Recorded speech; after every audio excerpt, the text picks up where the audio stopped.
In this video I will show you how you can get wood more quickly in ICARUS. So firstly, when you start the game and you are going to chop tree, you will see that you have to collect each part of the tree manually.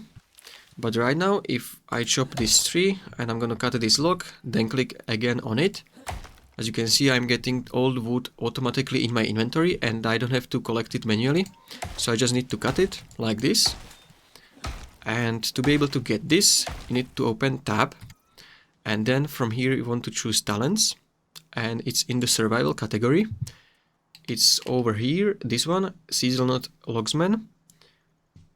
So chopped wood is automatically added to your inventory. So I think this is one of the best talents in the game.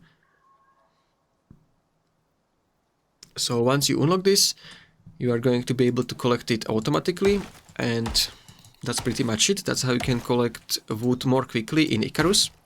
So if you found this video helpful, consider subscribing for more tutorials.